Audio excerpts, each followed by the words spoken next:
Ella me llamó desesperada diciendo que quería salir del satanismo. Le dije que viniera a mi casa, le prometí refugio. Pero a mitad de la llamada, la línea se cortó. Silencio absoluto. Nunca más logré comunicarme con ella.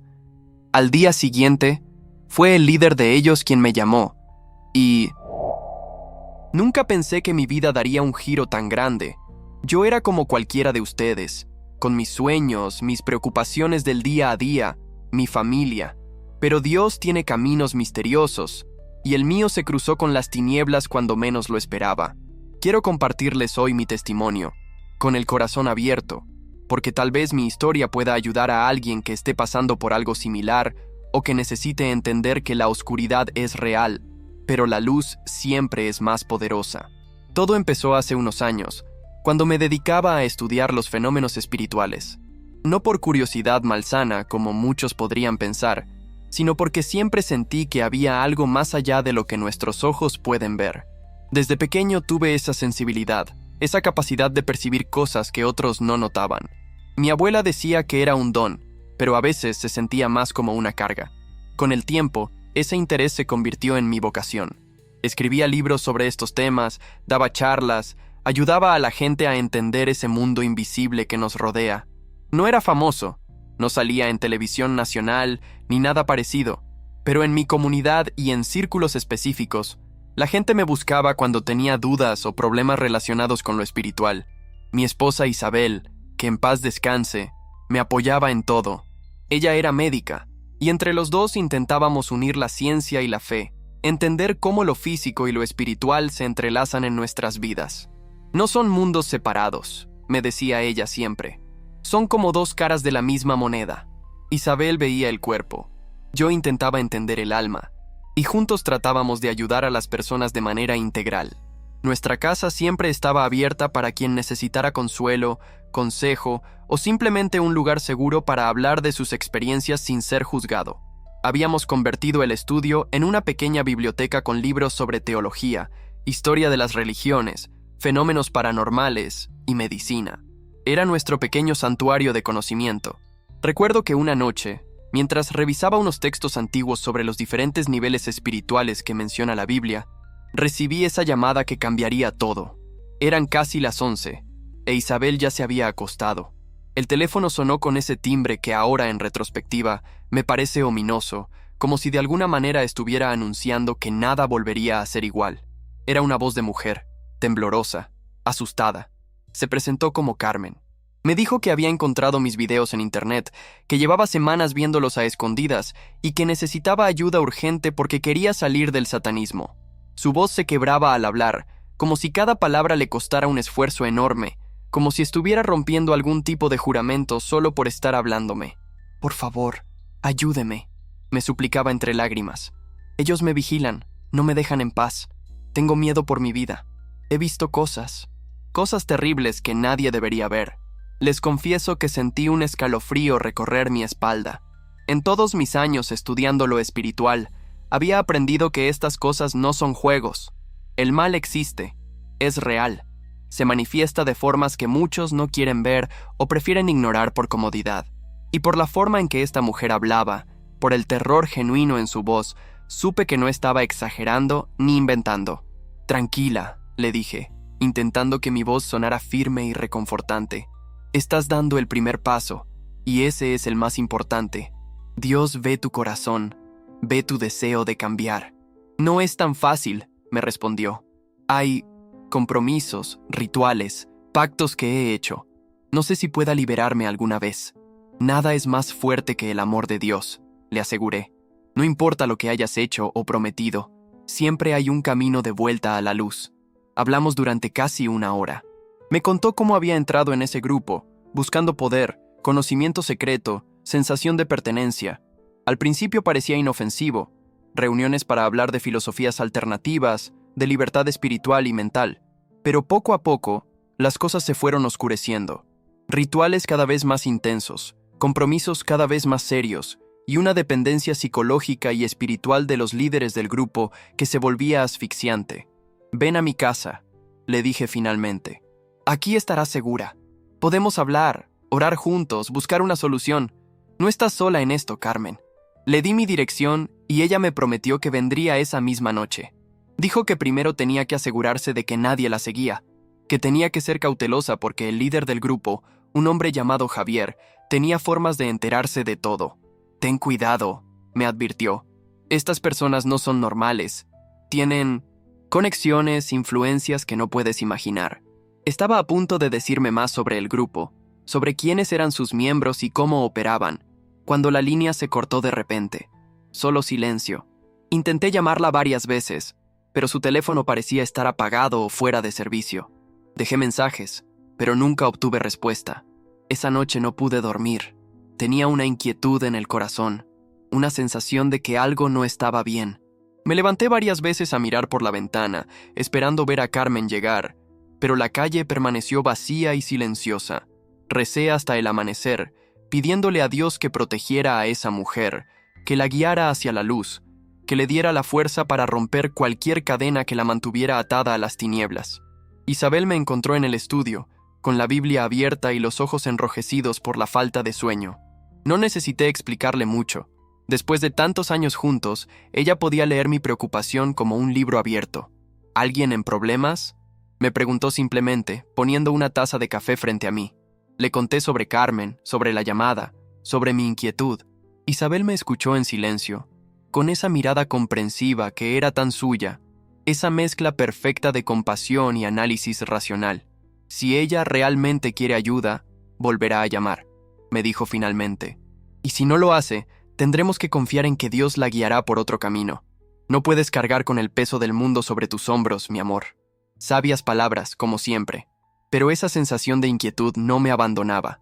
Pasé el día distraído, mirando el teléfono constantemente, esperando noticias de Carmen que nunca llegaron. Al día siguiente, mi teléfono sonó temprano. El corazón me dio un vuelco, pensando que sería Carmen, pero la voz que escuché me heló la sangre. Era un hombre. Su voz sonaba tranquila, casi amable, pero había algo en ella que me causó un profundo temor, como si estuviera escuchando algo que solo pretendía sonar humano. «Buenos días, profesor», dijo con un tono que parecía una parodia de cortesía. «Espero no haberlo despertado». «¿Quién habla?», pregunté, aunque en el fondo ya lo sabía. «Mi nombre es Javier», respondió con una suavidad que resultaba más amenazante que cualquier grito. «Carmen me ha hablado mucho de usted». Tanto que me sentí intrigado. Un escalofrío me recorrió de pies a cabeza. La forma en que pronunció el nombre de Carmen, como si fuera una posesión, me confirmó mis peores temores. ¿Sabe? Carmen ya no podrá visitarlo. Continuó con esa misma voz calmada que ahora me parecía obscena en su falsedad. Ella ha decidido que nuestro camino es el correcto después de todo. Y ahora, estimado profesor, usted nos interesa a nosotros. Fue en ese momento cuando comprendí que me había metido en algo mucho más grande y peligroso de lo que imaginaba. Este hombre, que se presentó como Javier, me explicó que era el líder de un grupo que se dedicaba a lo que él llamaba la verdadera libertad espiritual. No usó la palabra satanismo, pero no hacía falta. Yo sabía bien de qué hablaba. Reconocía la retórica, los eufemismos, la forma de presentar la oscuridad como si fuera iluminación. Lo hemos estado observando, continuó. Sus libros, sus charlas, tiene un conocimiento que podría sernos útil, pero también está confundiendo a nuestros seguidores con sus ideas sobre la luz y la salvación. Algunos están cuestionando su compromiso con nosotros después de escucharlo a usted. Les juro por lo más sagrado que en ese momento sentí la presencia del mal como nunca antes en mi vida. No era solo la amenaza de un hombre perturbado, era algo más profundo, más oscuro, como si a través de su voz, algo antiguo y maligno me estuviera hablando directamente. «No estoy interesado en lo que me ofrece», le respondí, intentando mantener firme mi voz. «Y tampoco le tengo miedo. Conozco una verdad que es más poderosa que cualquier oscuridad». Él se rió, una risa suave, controlada, pero llena de algo que solo puedo describir como vacío. Un sonido hueco que parecía venir desde un lugar donde no hay luz, ni calor, ni vida. «Todos dicen lo mismo al principio», me dijo. «Pero cuando las cosas empiezan a cambiar a su alrededor, cuando las señales comienzan a aparecer, cuando los sueños se vuelven pesadillas, ahí es cuando entendemos quién tiene realmente el poder». «Jesús tiene todo el poder», le respondí.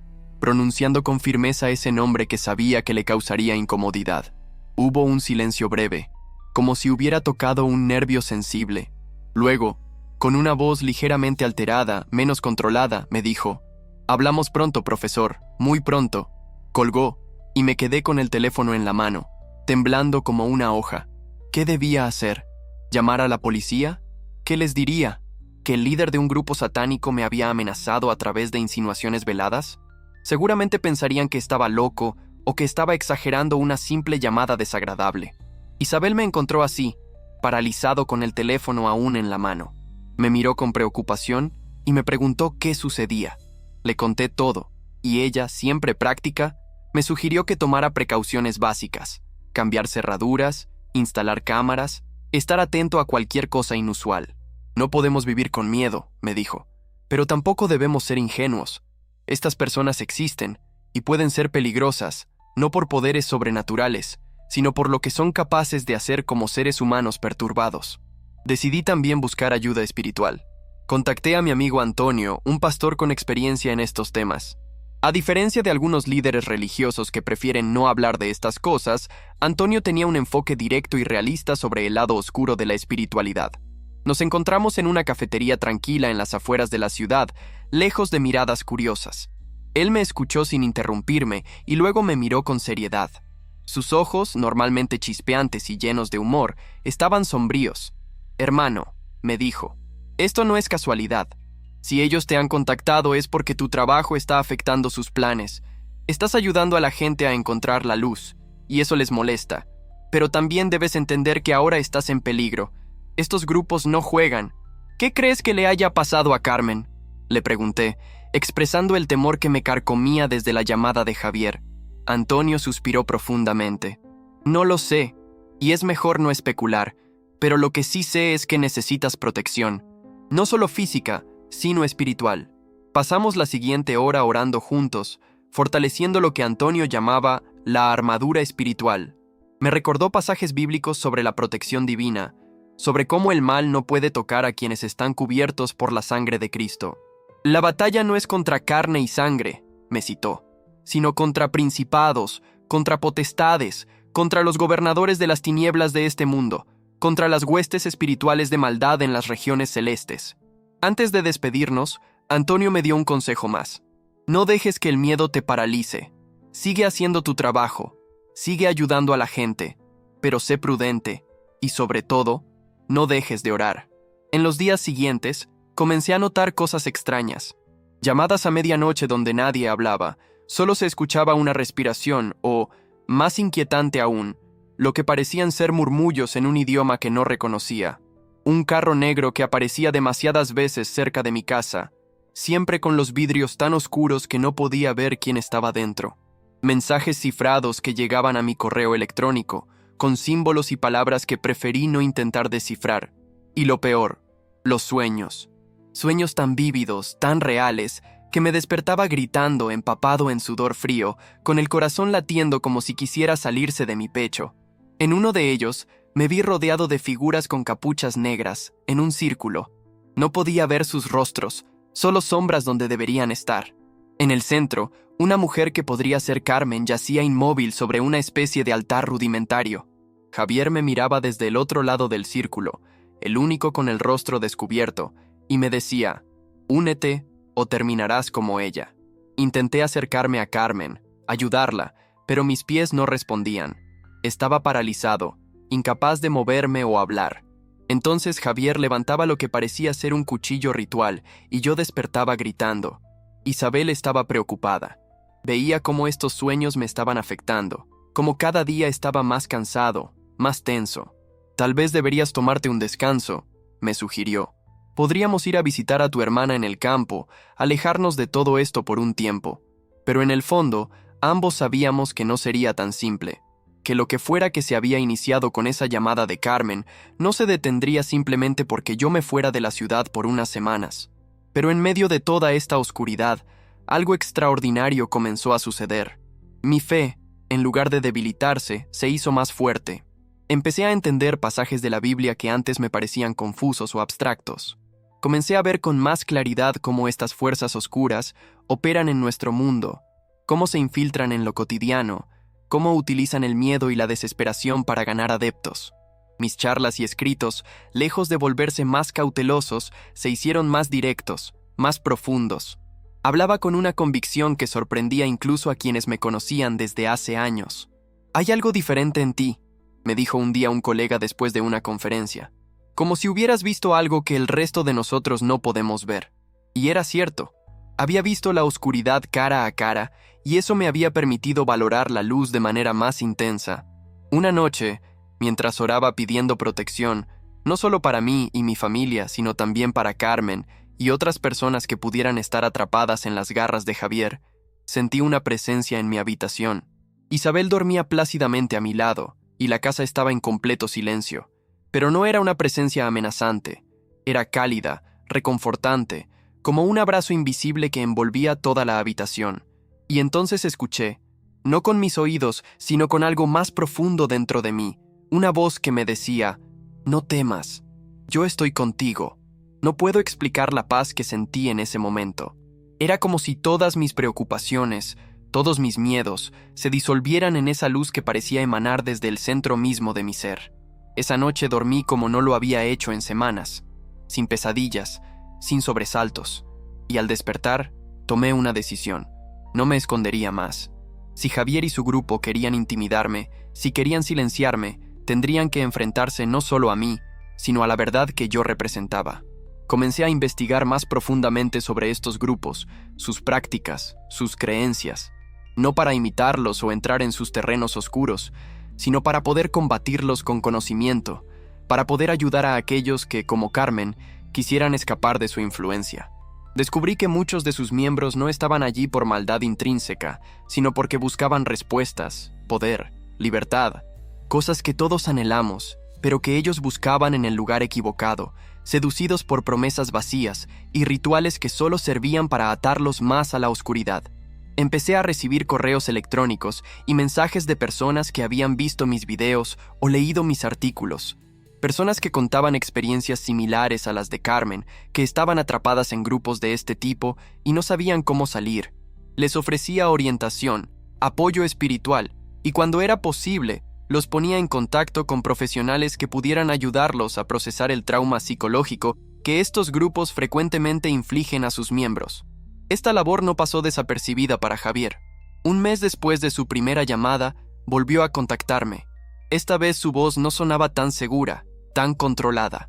Había un matiz de irritación, incluso de preocupación, que me dio un rayo de esperanza. «¿Qué has estado haciendo?», me preguntó sin siquiera saludar. «Algunos de nuestros miembros están cuestionando nuestras enseñanzas. Dicen que han visto tus videos, que han leído tus libros. Están confundidos».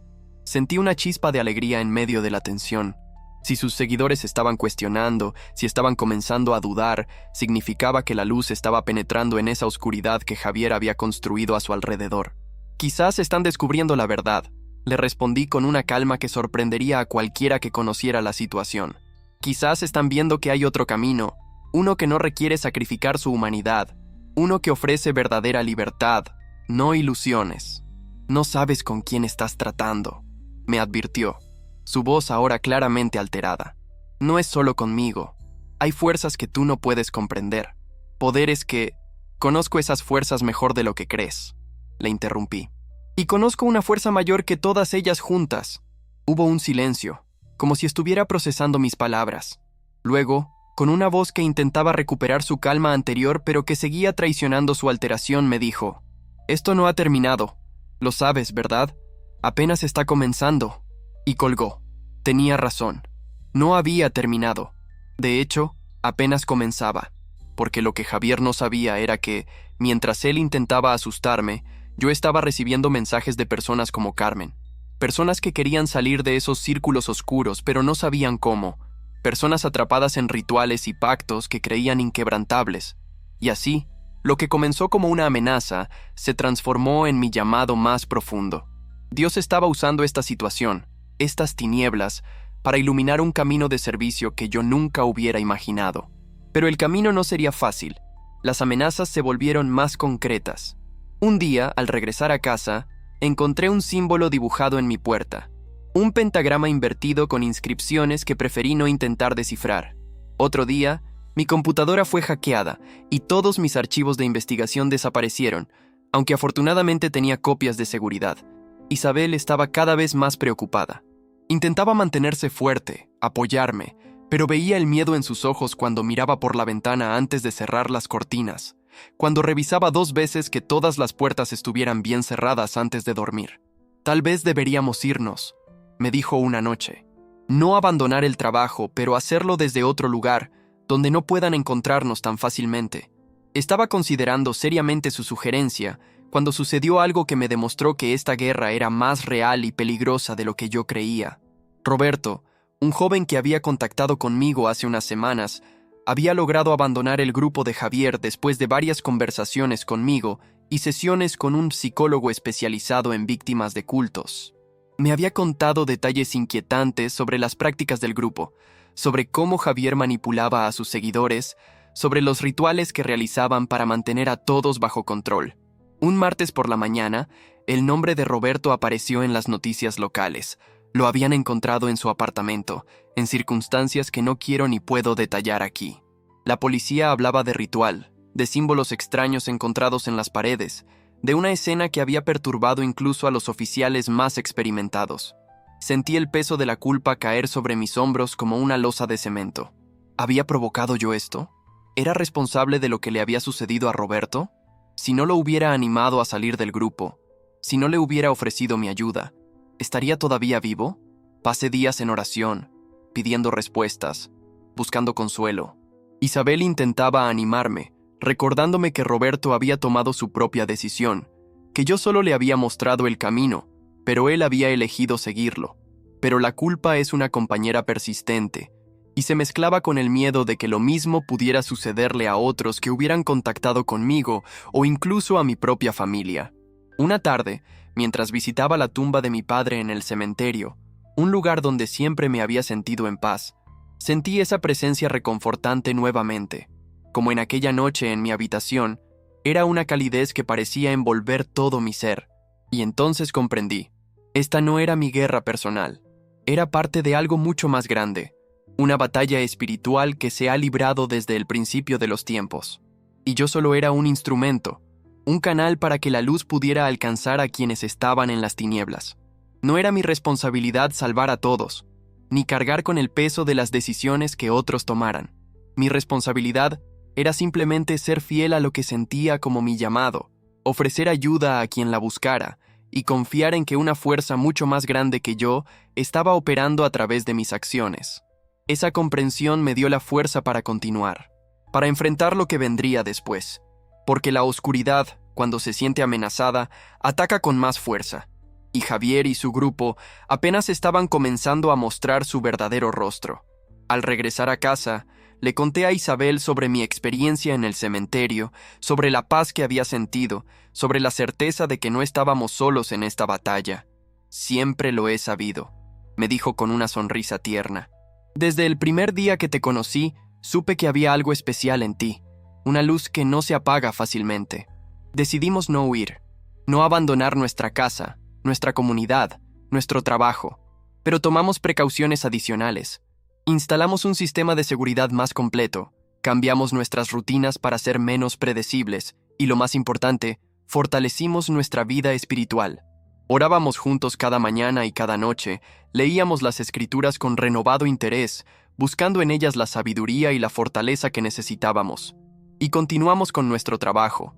Yo seguí dando charlas, escribiendo artículos, ofreciendo ayuda a quienes la buscaban, pero ahora lo hacía con una comprensión más profunda de lo que realmente estaba en juego, de la verdadera naturaleza de la batalla que estábamos librando. Las amenazas continuaron, los sueños inquietantes, los símbolos dejados en nuestra puerta, las llamadas silenciosas en medio de la noche. Pero ahora, en lugar de miedo, sentía una determinación tranquila, una paz que, como dice la Escritura, sobrepasa todo entendimiento.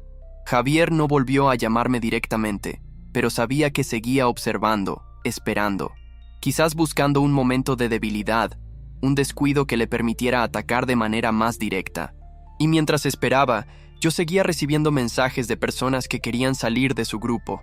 No tantos como me habría gustado, pero cada uno de ellos era una victoria, una vida recuperada de las tinieblas, un alma que encontraba el camino de regreso a la luz. Una noche, mientras revisaba estos mensajes, encontré uno que me hizo contener la respiración. Era breve, apenas unas líneas, pero el nombre del remitente hizo que mi corazón diera un vuelco. Carmen. «¡Sigo viva!», decía el mensaje. «No puedo decir mucho, me vigilan constantemente, pero quiero que sepas que tus palabras me han mantenido con esperanza. Sigue ayudando a otros, por favor. Algún día encontraré la manera de salir de aquí». No respondí al mensaje, temiendo que pudiera ponerla en peligro si Javier o alguien de su grupo monitoreaba su correo.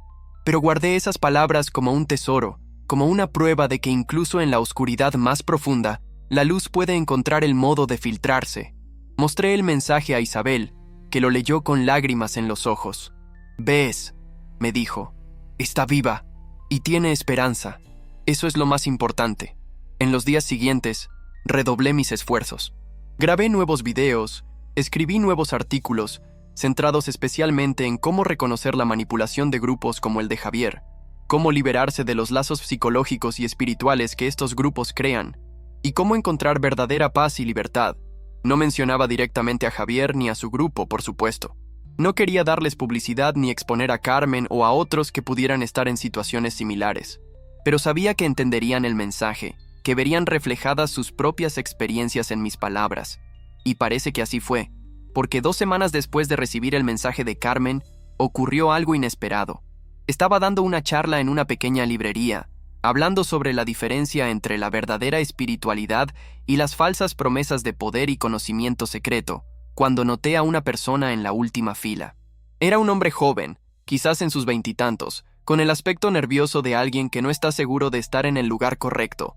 Vestía completamente de negro, y en su cuello podía verse parcialmente lo que parecía ser un tatuaje con símbolos que reconocí de mis investigaciones. Durante toda la charla, no apartó sus ojos de mí, no de manera amenazante, sino con una intensidad que sugería que estaba absorbiendo cada palabra como si fueran gotas de agua en un desierto. Cuando terminé y la gente comenzó a dispersarse, el joven se acercó tímidamente. «Profesor», me dijo en voz baja, «necesito hablar con usted». Sentí una mezcla de alarma y esperanza. ¿Era una trampa de Javier? ¿O era otra alma buscando escapar de su influencia? «Claro», le respondí, manteniendo un tono casual mientras observaba disimuladamente si había alguien más sospechoso en la librería. «¿En qué puedo ayudarte?» «No aquí», dijo, mirando nerviosamente a su alrededor. «Es sobre Javier y Carmen». Mi corazón dio un salto al escuchar esos nombres. «Entiendo», le dije. «Vamos a un lugar más privado». Lo llevé a una pequeña sala en la parte trasera de la librería, donde solían realizarse reuniones de clubes de lectura. El dueño, un viejo amigo, me había dado permiso para usarla cuando lo necesitara. Una vez allí, el joven se presentó como Miguel. Me contó que era parte del grupo de Javier desde hacía 2 años, que había entrado buscando respuestas a preguntas existenciales que la religión tradicional no había podido responderle. Al principio parecía increíble, me dijo. Javier tiene este carisma, esta manera de hablar que te hace creer que realmente tiene todas las respuestas. Te hace sentir especial, elegido, pero con el tiempo comenzó a ver el lado oscuro. Los rituales que se volvían cada vez más extremos, las exigencias de Javier que se hacían cada vez más invasivas, el control que ejercía sobre todos los aspectos de la vida de sus seguidores. Y luego llegó Carmen, continuó Miguel. Ella era diferente. Hacía preguntas, cuestionaba cosas que el resto de nosotros aceptábamos sin pensar. A Javier no le gustaba eso, pero la mantenía cerca porque ella tenía conexiones que él quería. ¿Conexiones?, pregunté intrigado. Miguel asintió. Su familia tiene influencia en ciertos círculos. Política, negocios. Javier siempre está buscando expandir su red de influencia. Me contó cómo Carmen había comenzado a ver videos míos a escondidas, cómo había empezado a cuestionar aún más las enseñanzas de Javier y cómo finalmente había intentado escapar. La atraparon antes de que pudiera llegar a ti, dijo con tristeza. Javier estaba furioso. Nunca lo había visto así. Pensé que iba a... Bueno, pensé lo peor. Pero en lugar de eso, la mantiene aislada, bajo vigilancia constante. Creo que sigue esperando poder usar sus conexiones. ¿Está bien?, pregunté, recordando el breve mensaje que había recibido. En lo que cabe, respondió Miguel. Físicamente, al menos. Pero cada día que pasa parece perder un poco más de su espíritu. Es como si se estuviera apagando poco a poco. Me explicó que él también había comenzado a cuestionar, a ver a través de las manipulaciones de Javier. Había encontrado mis videos, mis escritos, y algo había resonado en él. Quiero salir, me dijo con determinación. Y quiero ayudar a Carmen a salir también, pero necesito saber cómo hacerlo sin terminar. Bueno, ya sabes lo que le pasó a Roberto. El nombre de Roberto colgó entre nosotros como una sombra, así que el grupo de Javier era responsable de su muerte, tal como había temido. Te ayudaré, le prometí, pero tienes que entender que esto no será fácil ni rápido. Tenemos que ser estratégicos, cautelosos. Durante las siguientes horas elaboramos un plan. Miguel no intentaría una salida abrupta como Roberto. En lugar de eso, comenzaría a distanciarse gradualmente, reduciendo su participación en las actividades del grupo, ofreciendo excusas creíbles para sus ausencias. Mientras tanto, intentaría mantenerse cerca de Carmen, ofrecerle apoyo moral, mantener viva su esperanza. Y yo, por mi parte, continuaría mi trabajo, pero ahora con información más directa sobre las operaciones internas del grupo de Javier, sobre sus manipulaciones específicas, sobre las vulnerabilidades que Miguel había identificado en sus enseñanzas y prácticas. Hay otros como nosotros, me dijo Miguel antes de irse, otros que están comenzando a ver a través de la fachada de Javier. Tu trabajo está teniendo efecto, profesor. No te rindas. Esas palabras me dieron una renovada determinación. A pesar de las amenazas, a pesar del miedo, a pesar de la sombra de lo que le había sucedido a Roberto, sentía que estábamos haciendo avances, que la luz estaba comenzando a penetrar en la oscuridad que Javier había creado. Las semanas siguientes fueron intensas. Miguel me contactaba periódicamente, siempre con precauciones extremas para no ser descubierto. Me daba actualizaciones sobre Carmen, sobre otros miembros del grupo que mostraban signos de duda, sobre los planes y movimientos de Javier, y yo continuaba mi trabajo, ahora más enfocado, más preciso.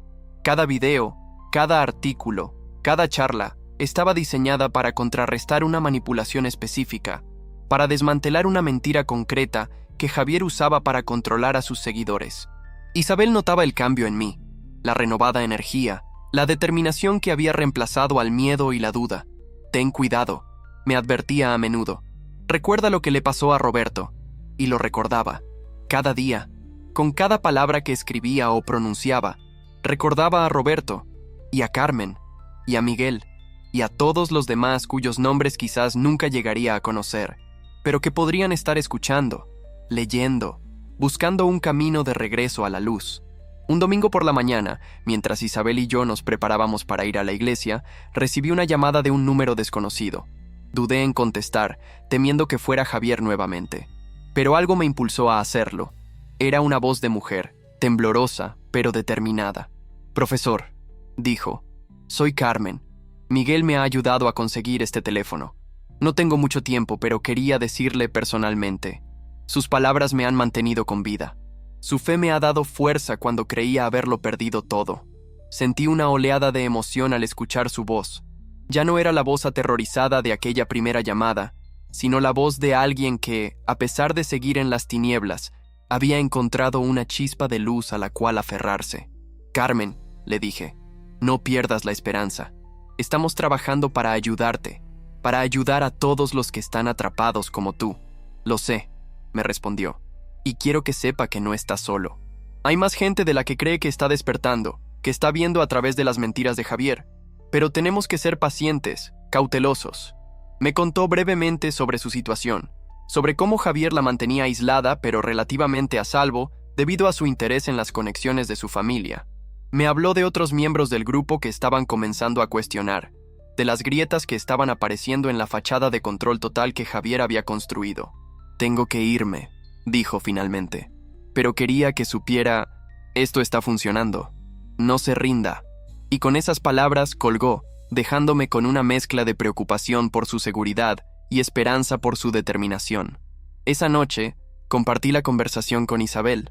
Ella, siempre pragmática, señaló los riesgos, la posibilidad de que fuera una trampa, la necesidad de mantenernos alerta, pero incluso ella no pudo evitar sentir esperanza al escuchar sobre la llamada de Carmen, sobre los avances que estábamos haciendo.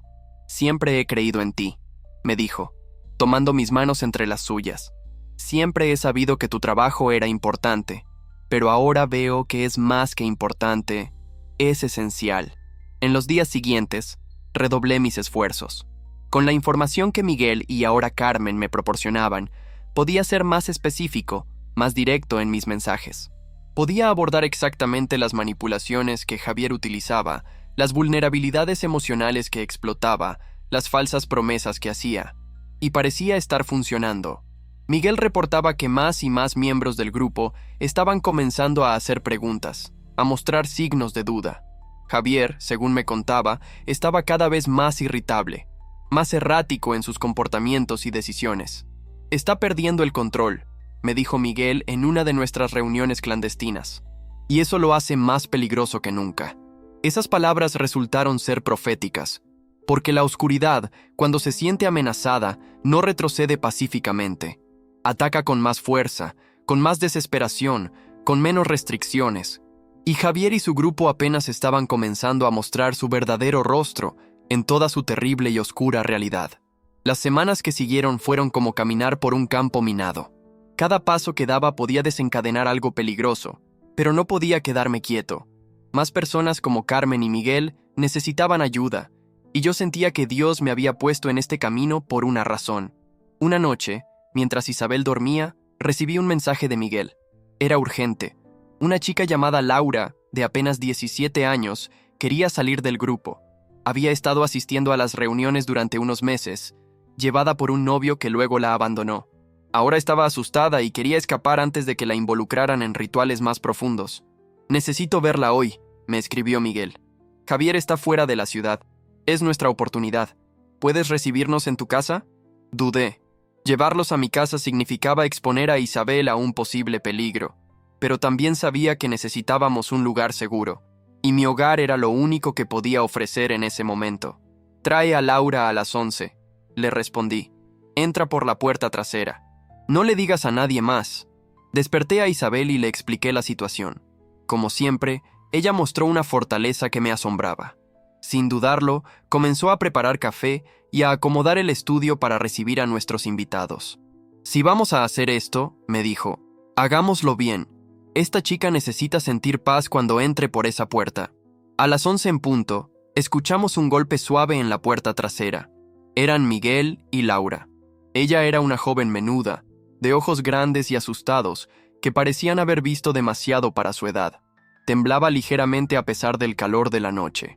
Los hicimos pasar al estudio. Isabel les ofreció café y unos bocadillos que había preparado rápidamente. Laura apenas tocó la comida, pero sostenía la taza de café entre sus manos como si fuera un salvavidas. «Cuéntanos», le dije suavemente. «No tengas miedo. Estás a salvo aquí». Laura comenzó a hablar con voz entrecortada. Nos contó cómo había conocido a su exnovio en la universidad, cómo él le había hablado de un grupo que exploraba dimensiones espirituales alternativas. Al principio parecían simples reuniones filosóficas, discusiones sobre libertad espiritual, sobre romper cadenas impuestas por la religión tradicional. Sonaba tan liberador, nos dijo, como si por fin pudiera pensar por mí misma, explorar sin límites. Pero poco a poco, las reuniones fueron cambiando. Se introdujeron rituales que al principio parecían inofensivos. Meditaciones guiadas, visualizaciones, pequeños juramentos de lealtad al grupo. Luego vinieron los símbolos, las velas negras, los cánticos en idiomas que no entendía. «Y Javier», dijo, su voz quebrándose, «él siempre está observando, eligiendo quién da el siguiente paso, quién participa en los rituales más profundos». Se detuvo, incapaz de continuar. Isabel se sentó a su lado y tomó su mano en silencio, dándole tiempo y espacio. «Hay cosas que no puedo explicar», continuó Laura finalmente. «Cosas que he visto durante los rituales. Personas que cambian, que hablan con voces que no son suyas, objetos que se mueven sin que nadie los toque. Y una vez vi a alguien levitar durante un ritual. Estaba completamente despierta, no había consumido nada, y lo vi con mis propios ojos». Miguel asintió. confirmando que él también había presenciado fenómenos similares. No son trucos, dijo. No es sugestión. Hay algo real ahí, algo oscuro que trabaja a través de Javier y de los que están más cerca de él. Les expliqué que lo que estaban experimentando era real, que había fuerzas espirituales, tanto de luz como de oscuridad, y que algunas personas, como Javier, abrían deliberadamente puertas a lo oscuro buscando poder, conocimiento o control. Pero esas puertas se pueden cerrar, les aseguré. Y ustedes no están atados a nada de lo que hayan prometido o participado allí. Laura me miró con incredulidad. ¿Pero los pactos, los juramentos, no son irrevocables? No hay pacto más poderoso que el amor de Dios, le dije con firmeza. No hay oscuridad que la luz no pueda penetrar. No hay cadena que no pueda ser rota. Pasamos las siguientes horas hablando, orando, respondiendo sus preguntas. Laura nos contó más detalles sobre el funcionamiento interno del grupo, sobre cómo Javier manipulaba a los nuevos miembros, sobre los diferentes niveles de iniciación, sobre los rituales que realizaban. Hay algo más, dijo finalmente, bajando la voz aunque estábamos solos en la casa. Javier habla de un plan, de algo grande que va a suceder pronto. Dice que el mundo está a punto de cambiar, que se acerca un nuevo orden y que que el grupo tendrá un papel importante en ese cambio. Miguel asintió nuevamente. Es cierto. Habla de fechas, de alineaciones, de momentos propicios. Dice que se está preparando para recibir un poder mayor del que ha tenido nunca. Sentí un escalofrío. Esto no era solo un grupo aislado practicando rituales oscuros. Era algo más organizado, más ambicioso. ¿Ha mencionado algo específico sobre este plan?, pregunté. Laura y Miguel intercambiaron miradas. Solo fragmentos, respondió Miguel. Habla de un gran despertar, de un cambio en la conciencia colectiva, pero también habla de caos, de destrucción necesaria antes de la reconstrucción. Y menciona a otros grupos, añadió Laura. En otras ciudades, en otros países. Dice que están coordinados, que todos están trabajando para el mismo fin. Esto confirmaba mis sospechas de que Javier no actuaba solo, de que había una red más amplia, más organizada. Una red que, por alguna razón, me había puesto en su mira a mí y a mi trabajo. Era casi el amanecer cuando terminamos nuestra conversación. Laura se veía agotada pero más tranquila. Le ofrecimos quedarse en nuestra casa por unos días, hasta que pudiéramos encontrarle un lugar más permanente, lejos del alcance de Javier. No puedo, nos dijo. Mi familia, mis estudios. Si desaparezco de repente, Javier sospechará. Tengo que ir gradualmente, como dijo Miguel. Tenía razón, por supuesto. Una desaparición repentina pondría a Javier alerta. Podría poner en peligro a otros miembros que estuvieran contemplando salir. Antes de irse, Laura nos dio un abrazo a Isabel y a mí. Gracias, dijo con lágrimas en los ojos. Por primera vez en meses, siento que hay esperanza. En las semanas siguientes, mantuvimos contacto con Laura a través de Miguel. Ella iba distanciándose gradualmente del grupo, asistiendo a menos reuniones, mostrándose menos entusiasta cuando asistía, pero sin levantar sospechas. Al mismo tiempo, yo continuaba con mi trabajo, compartiendo más información sobre cómo estos grupos operan, cómo manipulan, cómo utilizan el miedo y la fascinación por lo desconocido para atraer y mantener a sus seguidores. Y las amenazas continuaban. Símbolos extraños aparecían pintados en mi auto. Recibía correos electrónicos con mensajes cifrados, fotos manipuladas de Isabel y de mí en situaciones comprometedoras, amenazas veladas contra amigos y familiares. Pero algo estaba cambiando. En lugar de asustarme, estas amenazas solo reforzaban mi determinación. Cada nuevo intento de intimidación me mostraba que estábamos teniendo efecto, que estábamos tocando nervios sensibles. Un sábado por la tarde, mientras Isabel y yo disfrutábamos de un momento de paz en el jardín, recibí una llamada de un número desconocido. Por un momento pensé en no contestar, pero algo me impulsó a hacerlo. ¿Profesor?, dijo una voz femenina que no reconocí. Mi nombre es Sofía. No me conoce, pero he estado siguiendo su trabajo. Necesito su ayuda. Otra persona buscando escapar, pensé, pero lo que vino después me sorprendió. No soy parte del grupo de Javier, continuó. Era parte de otro grupo similar, en otra ciudad, pero he oído hablar de usted, de lo que está haciendo, y creo que puedo ayudarle. Me explicó que había sido miembro de un grupo similar en la capital durante años, que había alcanzado niveles altos dentro de la jerarquía, que conocía los rituales, las manipulaciones, los verdaderos propósitos detrás de la fachada. Estos grupos están conectados, me dijo. Son como células de un organismo mayor, y están preparándose para algo grande, algo que han estado planeando durante décadas. Le pregunté cómo había escapado, cómo había logrado salir sin represalias. No fue fácil, respondió, y no estoy completamente libre. Todavía tengo pesadillas, todavía siento su presencia a veces, pero encontré algo más fuerte, una luz que eclipsó toda esa oscuridad. Me contó su historia, cómo había entrado en el grupo buscando poder, conocimiento, pertenencia, cómo había ascendido en la jerarquía, participando en rituales cada vez más oscuros, cada vez más comprometedores. Cómo había llegado a un punto en que sentía que ya no tenía salida, que estaba demasiado implicada, demasiado contaminada para volver atrás. Y entonces, un día, en medio de un ritual, tuve una experiencia que cambió todo, me dijo. Sentí una presencia, pero no era la presencia oscura a la que estaba acostumbrada. Era algo diferente, algo luminoso. Y en ese momento, supe que había estado buscando en el lugar equivocado todo este tiempo. Su proceso de salida había sido lento, cauteloso, lleno de retrocesos y dudas, pero finalmente había logrado liberarse. Había encontrado un camino de regreso a la luz. Quiero ayudar a otros a encontrar ese camino, me dijo, y creo que usted está haciendo exactamente eso. Por eso lo contacté. Acordamos encontrarnos en un lugar público, un café en el centro de la ciudad, al día siguiente. Isabel insistió en acompañarme, preocupada de que pudiera ser una trampa de Javier. Si es una trampa, le dije, es mejor que sea en un lugar público, con testigos. El café estaba lleno cuando llegamos, lo cual me tranquilizó. Nos sentamos en una mesa con buena visibilidad de la entrada y esperamos. A la hora acordada, una mujer de unos 40 años, vestida discretamente, entró en el café. Miró alrededor hasta que sus ojos se posaron en nosotros y se acercó con paso decidido. ¿Profesor?, preguntó cuando llegó a nuestra mesa. Soy Sofía. Nos presentamos y ella se sentó con nosotros.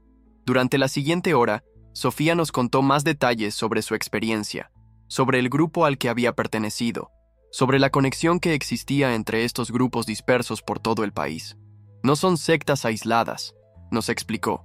Son parte de algo mayor, algo organizado. Tienen un plan, una visión para el futuro que implica cambios profundos en la sociedad. Nos habló de rituales específicos, de manipulaciones psicológicas, de cómo estos grupos identificaban y reclutaban a personas vulnerables, cómo las iban introduciendo gradualmente en prácticas cada vez más oscuras, cómo creaban dependencia emocional y espiritual, y nos habló de lo que ella llamaba la jerarquía superior, personas poderosas, influyentes, que no participaban directamente en los rituales más básicos, pero que dirigían todo desde las sombras. Javier es solo un peón, nos dijo. Un peón importante, sí, pero sigue siendo un peón en un juego mucho más grande. Al final de nuestra conversación, Sofía me entregó un sobre. Aquí hay nombres, fechas, lugares, descripciones de rituales específicos. Información que puede ayudarle a entender contra qué se está enfrentando realmente. Tomé el sobre con cautela. ¿Por qué me das esto? ¿No te pone en peligro? Ella sonrió tristemente.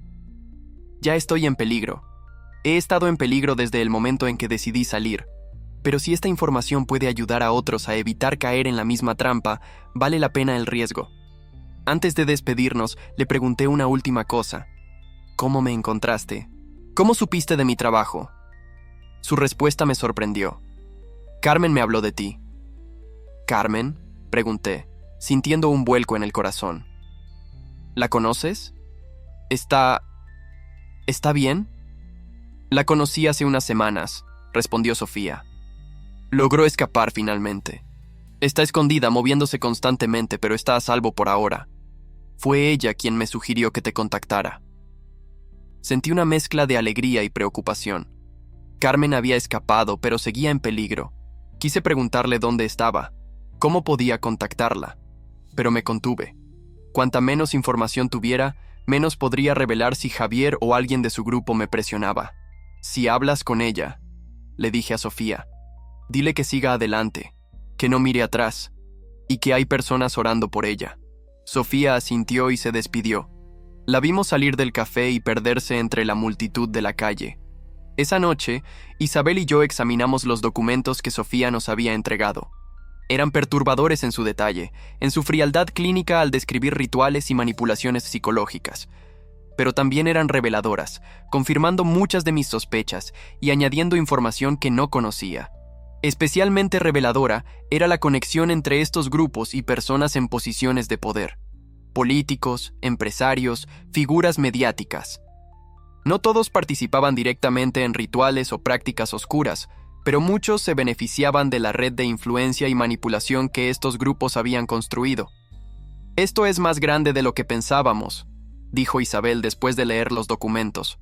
«No es solo Javier y su pequeño grupo. Es una red, una estructura con ramificaciones en todas partes».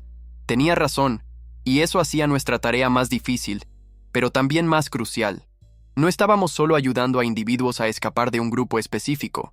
Estábamos enfrentándonos a un sistema, a una estructura de poder que se alimentaba de miedo, manipulación y oscuridad.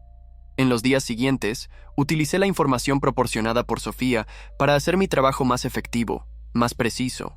No mencionaba nombres específicos ni revelaba la fuente de mi información, pero podía ahora abordar manipulaciones concretas, rituales específicos, estrategias particulares que estos grupos utilizaban. Y parecía estar funcionando. Miguel reportaba que más y más miembros del grupo de Javier estaban comenzando a cuestionar, a mostrar signos de duda, a buscar discretamente información sobre cómo salir. Laura estaba progresando bien en su plan de desvinculación gradual. Había reducido su participación en el grupo, había comenzado a expresar dudas sutiles, había empezado a construir una vida fuera del círculo de influencia de Javier. Y recibíamos mensajes de personas en otras ciudades, personas que habían visto mis videos, leído mis artículos, y reconocían patrones similares en grupos a los que pertenecían o de los que habían logrado escapar. Estábamos construyendo una red propia, una red de luz para contrarrestar la red de oscuridad.